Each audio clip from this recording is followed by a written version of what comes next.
What's up, everyone? Jack from Half Chrome. Today I've got the Eachine 140HV. HV standing for high voltage.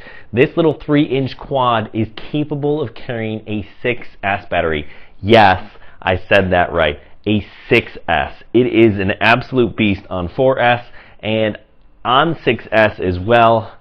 We'll tell you a little bit about it and how it maybe is a good or maybe is not a good beginner 3-inch quad. Stay tuned.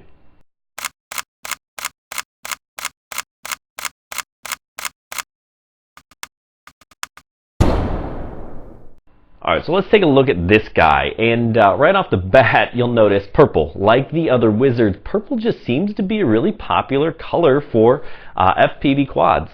Alright, this guy, what do you want to know about it? Well, these motors, these are 1507 2500 kV motors. That's pretty solid for a 6S, and they do rip, they scream. They're pretty decent motors. We've got a pretty solid carbon fiber frame, although it seems that they cut the carbon fiber the wrong direction because it will flex a little bit. I'm a little worried that it might break in a crash. Other things, so in order to get this thing up in the air, I had to flash Betaflight 4.0 and adjust the PIDs, right? It just didn't fly right how it was originally set up, so I had to tweak that. Thanks to Albert Kim, I actually stole his CLI dump. He does great stuff. If you haven't checked him out, you need to do so. Other things that I don't really like about it, other than the frame, it's just really tight tolerances. Getting a battery on here, getting a 6S battery on here is going to be a challenge. You're going to actually have to change this battery strap because it won't fit any 6S batteries. It barely fits some of the smaller 4S batteries that I do have. So, you know, not a big thing to change a battery strap, but just kind of some poor oversight there on their part. Also, you know, it's really kind of too tight. You know, you can't put a camera on here. The battery is really hard to get in place right with this connector. So I really wish they would have done a better job of that. Now, kind of looking at some of the other things, I was able to sneak a tiny D8 receiver in here in between the boards. So we've got a VTX, and then we've got a board on the bottom for the buzzer and the LED lights. This is a nice little LED light strip. It's kind of cool, unique, but it was really kind of a challenge to get in there, and I did kind of squeeze it in, so that did work.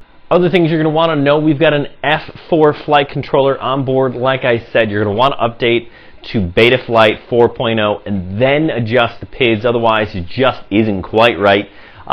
We do have a nice Foxier camera on here. It's the Aero Micro Pro, so that's actually a pretty solid FPV camera. The VTX is switchable from 25 up to 300 milliwatts, so you can get pretty decent range. But in terms of would I recommend this to a beginner?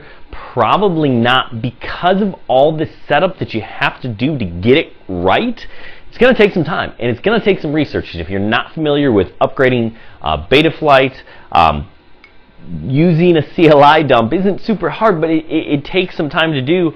Otherwise, this thing isn't going to fly right. The motors are going to get pretty hot, so you're going to have to do that. You know, other than that, you know, the little things that I did, a couple of zip ties, pulling the two antennas out the back to keep them out of the way, and I had to do that because, like I said, there just is so little clearance. So, you know, the tolerances are so tight on this thing. You know, that it's not, you know, you can't just let those flap around, or the props will get them, and the props will get your battery strap if you don't secure that as well. So would I recommend this for a beginner? Probably not. There just are so many things that kind of give me pause. Now, I do like it. It really does rip, and it's a pretty solid deal for about 120 bucks, right? So if you just want powerful and cheap, this is it, right? And once you do all that stuff, it does fly pretty darn well. So, you know, you can take that into consideration. We do have a 20 amp ESC, so it can handle the 3S power, but I found it to be just enough on 4S as well. So, you know, I'll let you decide. Hey, just so you know, Banggood has a pretty awesome summer sale going on. There are a bunch of different ways to win and save. Make sure you check out the links below in the description for all those details. Hey, thanks for watching. Make sure you check us out on halfchrome.com, and we're also writing for the Drone DJ. Hey, good luck and happy flying.